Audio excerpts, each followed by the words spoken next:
Greetings. This is a video guide for the first two strategy scenarios of the Blackbird of Amor. The first one is a tutorial. It's just something for you to get familiar with the game and doesn't really have a challenge to it. You can move your character by clicking the green squares.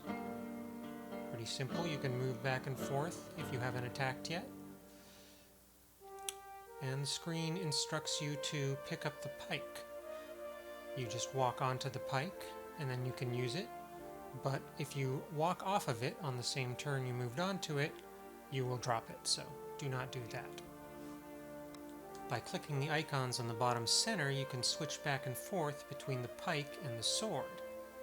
The pike is better than the sword because of its range, but it's important to know how to switch back and forth because of other abilities and weapons later in the game. Once the weapon or ability is selected, you just click on the enemy to attack them. The attack will have a maximum range, which is indicated by the red squares, so make sure you're in range before trying to attack. You can move then attack, or attack then move on any turn.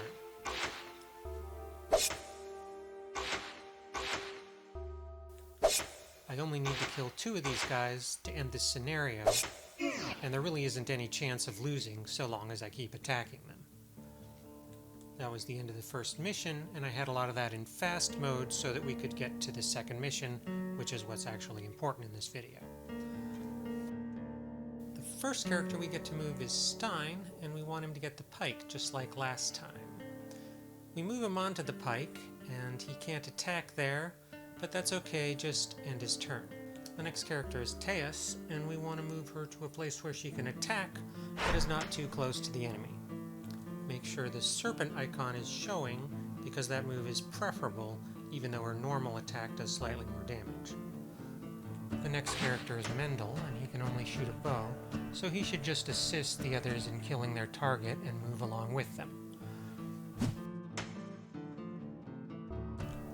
Or it has 3 different moves: throw rock, a normal attack, and throw potion. He can only use 1 potion the entire battle. A normal attack was used here, but sometimes you use throw rock. The important thing is to move him to the left out of danger. Now let's go over the victory conditions. That'll help us devise our strategy. To win, kill 4 thieves. Kill any 4 of the enemy. But you lose if Stein or Teas dies. So my strategy here is to keep moving left, avoiding the enemy's close range attacks, while still doing damage to them with longer range attacks, and using abilities to stay alive and keep my distance.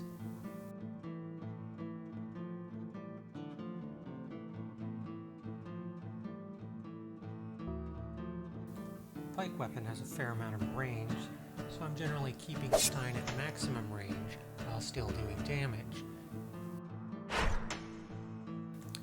Here we finish off one of the thieves because everyone was firing at him, i.e. focus fire. But it's difficult to do this without taking some damage yourself at some point.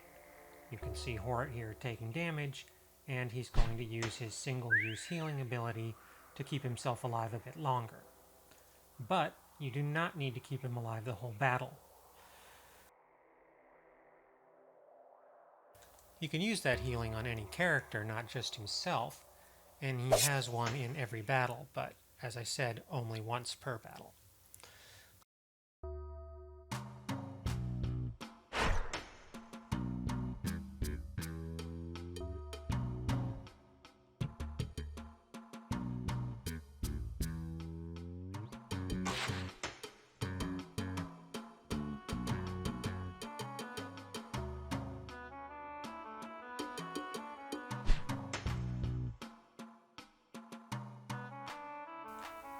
I'm not playing perfectly, and you can see Teas takes some damage here, Stein will take some damage. You know, that's okay. The archers that appeared don't have too much range, and not very much damage either, so I'm not going to attack them at all. Again, the victory condition is just to kill 4 of the enemy.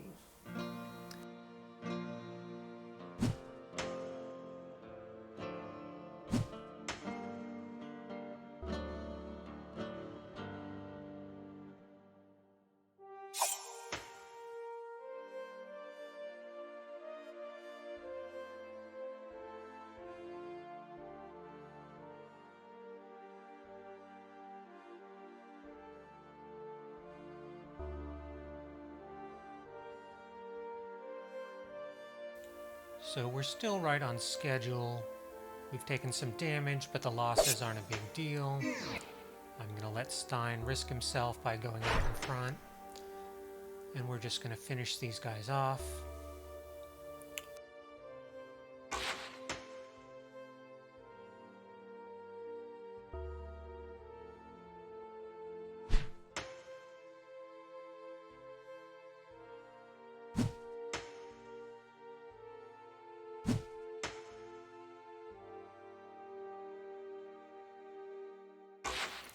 See, not too much damage there, but if Stein really does die, then we lose, even at this point.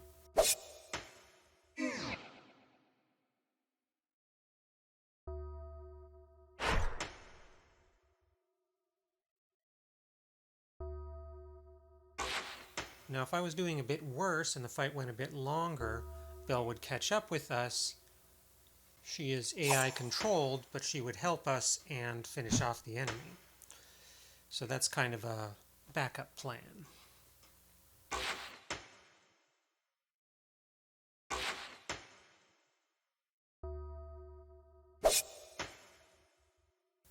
And that's my guide for this strategy scenario. Thanks for watching.